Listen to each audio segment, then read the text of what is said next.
Sabia que existem práticas em muitas igrejas e ministérios que Deus desaprova? Não estou falando apenas de atitudes pessoais erradas, mas de ensinamentos que desorientam milhares de pessoas e que, à luz da Bíblia, são totalmente inaceitáveis. Hoje, vou ser direto e sem rodeios. Vamos confrontar 7 práticas no cristianismo moderno que Deus não aprova. Se prepare, porque essa mensagem não foi feita para agradar você, foi feita para confrontar você com a verdade. Prática número 1. Acreditar que apenas profissionais deveriam servir na igreja. Hoje, em muitas igrejas, o ministério parece reservado para aqueles que têm diplomas, estudos ou reconhecimento social. Buscam-se os eloquentes, os talentosos, aqueles que têm boa presença, enquanto os que não se encaixam no molde das pessoas qualificadas são deixados de lado. Mas Deus nunca escolheu aqueles que o mundo considerava capazes. Ele escolheu aqueles que tinham um coração disposto. Em 1 Coríntios 1, versículo 25, está escrito que ele escolheu o que é humilde e desprezado para confundir os sábios, mostrando claramente que sua obra não depende do currículo de ninguém. O problema é que a igreja moderna confundiu preparo com unção. Líderes formados em teologia podem ter conhecimento, mas sem humildade lhes falta poder espiritual. Jeremias 17, versículo 10 diz que Deus sonda a mente e prova o coração para dar a cada um conforme a sua conduta, não conforme o seu título. No reino de Deus, não há espaço para elitismo espiritual. Há espaço para aqueles que, mesmo sem estudos, têm um coração entregue ao Senhor. O verdadeiro preparo para servir não se obtém nas salas de aula, mas na presença de Deus. Prática número 2. Permitir que qualquer pessoa suba ao altar. Hoje, o altar se tornou um palco para se destacar, e não um lugar de consagração. Qualquer um pode cantar, pregar ou tocar sem buscar a santidade nem uma verdadeira unção. Pregadoras de saia curta e maquiagem excessiva, convidados cujo testemunho não se conhece, e até políticos que sobem e descem do altar para fazer campanha. Perdemos o respeito pelo sagrado, mas Deus deixou bem claro desde a época do Levítico que aquele que toca o sagrado sem respeito e sem consagração será consumido na sua presença. Levítico 10, versículos 1 e 2 nos lembra que o altar é um lugar de fogo santo, não um espetáculo humano. O problema é que a igreja moderna confunde talento com santidade. Uma voz bonita ou uma presença marcante não substitui um coração quebrantado, nem uma vida consagrada a Deus. O próprio Jesus ensinou que os fariseus adoravam com os lábios, mas que o coração deles estava longe dele. No reino de Deus, o respeito pelo sagrado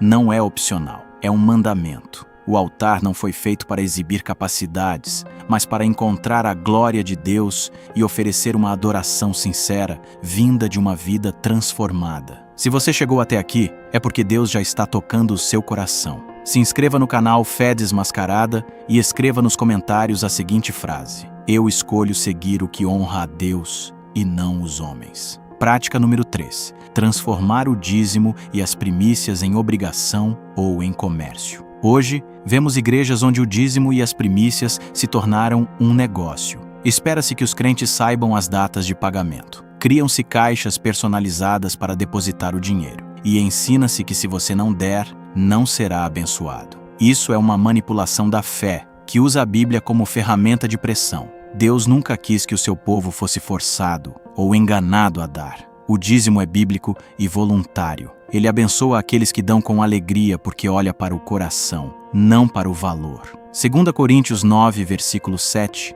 nos lembra que cada um deve dar conforme decidiu no seu coração, sem constrangimento. O problema é que muitas vezes se perde de vista o essencial. Ensinar as pessoas a dar dinheiro acaba sendo mais importante do que ensiná-las a dar a vida a Deus. A verdadeira oferta não se mede em cédulas, mas em entrega, obediência e amor sincero. Transformar o dízimo em obrigação cria crentes manipulados e religiosos, não crentes transformados. Deus ama quem dá com alegria, não quem dá por medo ou sob pressão. Uma igreja que prioriza a prosperidade do pastor em vez da fidelidade e da liberdade dos seus membros, ensina algo que Deus desaprova e corrompe o próprio propósito da oferta. Prática número 4. Pregar apenas a doutrina da prosperidade e não o arrependimento. Hoje, vemos igrejas onde a única coisa que se prega é prosperidade, dinheiro, posses e sucesso material, com a expectativa sutil de que os fiéis deem cada vez mais ao pastor. Quanto mais eles derem, supostamente, mais bênçãos receberão. Deus não é contra a prosperidade. Havia homens na Bíblia como Abraão e Jó que foram prósperos.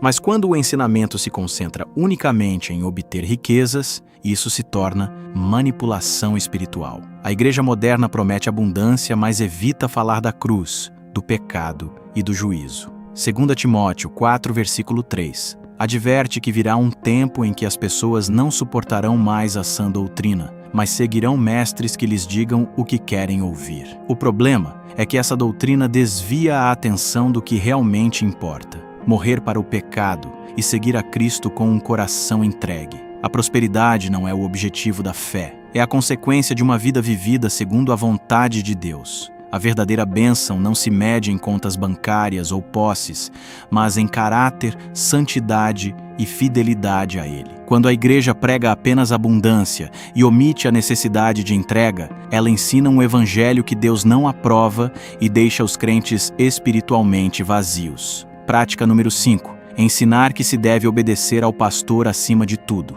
Hoje, muitas igrejas ensinam que o pastor tem autoridade absoluta e que tudo o que ele diz deve ser seguido sem fazer perguntas. Confundiu-se respeito com idolatria. Alguns líderes exigem obediência cega, mas a Bíblia diz claramente que a verdadeira autoridade espiritual deve estar alinhada com a palavra de Deus. Quando a voz do homem substitui a voz de Deus, o que resulta disso não é obediência, mas manipulação. Atos 5, versículo 29, nos lembra que há momentos em que é preciso obedecer a Deus em vez de aos homens. O crente maduro sabe discernir, tomar o que é bom e rejeitar o que contradiz as Escrituras. O perigo é que esse ensinamento cria igrejas cheias de medo e controle, onde as pessoas seguem ordens sem questionar e se afastam do verdadeiro propósito de servir a Deus. Jesus nunca buscou que líderes humanos fossem adorados. Ele alertou contra os fariseus que impunham pesados fardos e viviam da obediência dos outros, enquanto o coração deles estava longe de Deus. Respeitar o pastor é correto, mas idolatrá-lo é perigoso. A verdadeira submissão vem do discernimento, da humildade e da entrega ao Senhor, não de um medo religioso imposto pelos homens.